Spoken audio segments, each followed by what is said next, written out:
Bienvenue dans 77%. Welcome to the 77%, the debate show for young people by young people.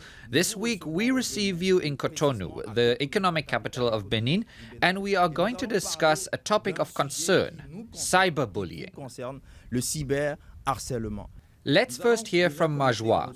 Majwa is an activist against cyberbullying and an influencer. She will tell us about her experience. Majwa, how did it all start for you?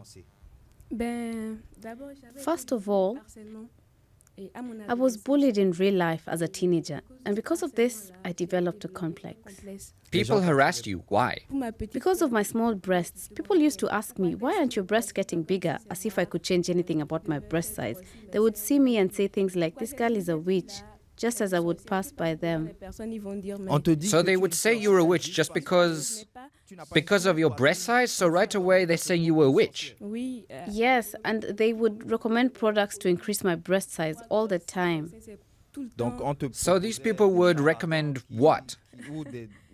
Miracle products. Miracle products to increase your breast size. So every time I'd go out, I would hide my breasts, and eventually I hardly went out anymore. And one day, I heard about Facebook, the social network.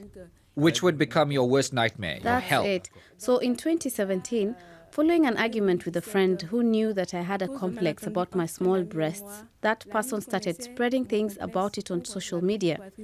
And within just 1 week, more than 60,000 people had subscribed to my account, to my personal Facebook profile. And those people did not subscribe to support me, but rather to insult me even more. And you received many comments. Yes, I wanted to kill myself. I tried to kill myself several times. I would cut myself. If you'd come closer with the camera, you would still see traces of self-harm on my body from that period. We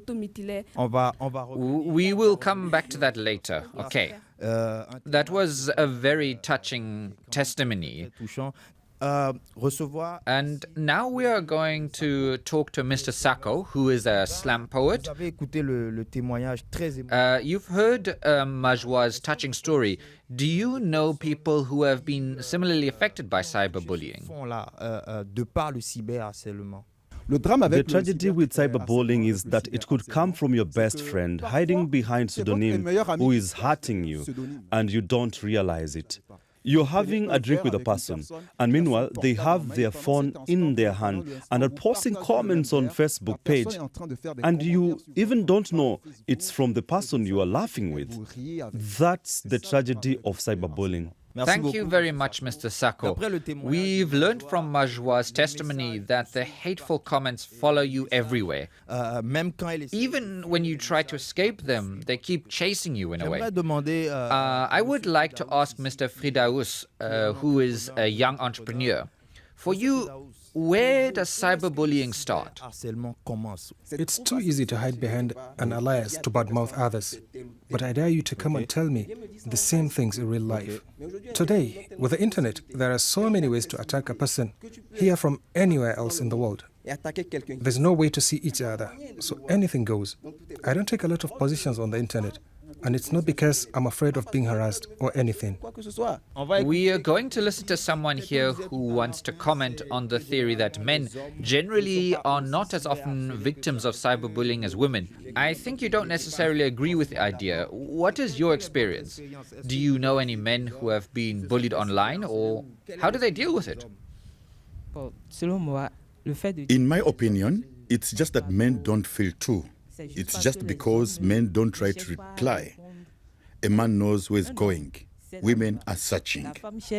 A man knows where he's going?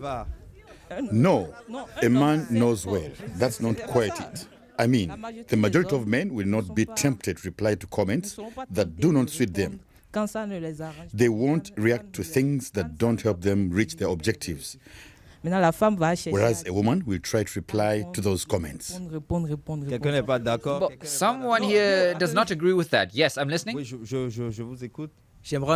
I'd like to react to what Jules just said. When he says that men usually don't react to that kind of things, I think it's not the case. Another aspect of cyberbullying that hasn't been mentioned until now is that we also contribute to adding social pressure through our own publications. For example, if I say that a real man should be at least 1.7 meters tall. That's the kind of thing that triggers a lot of discussions. Exactly. And I personally, well, you have noticed already, my height doesn't quite meet those standards. Like a basketball player. Comme un basketteur. So when I read something like that, even if I wasn't tagged, even if it wasn't a comment directly addressed to me, I can read that kind of publication and it will annoy me. That's already a form of cyberbullying. All right, there are other aspects in this debate. We'll now explore the consequences of cyberbullying. I see someone with the microphone there. What are for you the consequences of cyberbullying? For one thing, when a person is a victim of cyberbullying, they will be traumatized. They cannot simply ignore that cyberbullying and the mental issues it progressively provokes. It can have a really severe consequences on everything you undertake, on your entire life.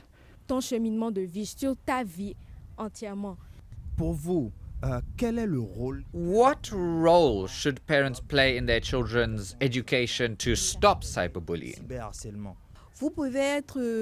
You can be a star, a singer, and be cyberbullied.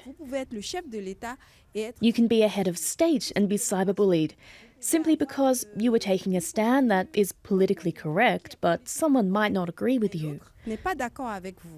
So parents need to prepare their children to defend themselves if they are cyberbullied. We see that there are three actors in cyberbullying: the victim, the bully, and the observers. Quickly, Majwa, you told us about your very touching story. Can you also give us possible solutions so that young people avoid taking part in cyberbullying? Even if I have small breasts, it's my way of being beautiful and different. Being different is valuable. I accept that I am a woman with less curves. The first solution is to accept who you are. To be yourself. Yes. Accept who you are and don't let other people get you down.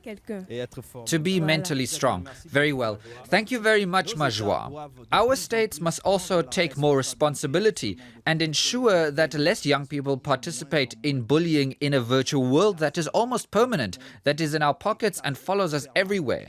Thank you so much for following this episode of the 77%. We were in Cotonou. You too can participate by liking, sharing, and giving your point of view.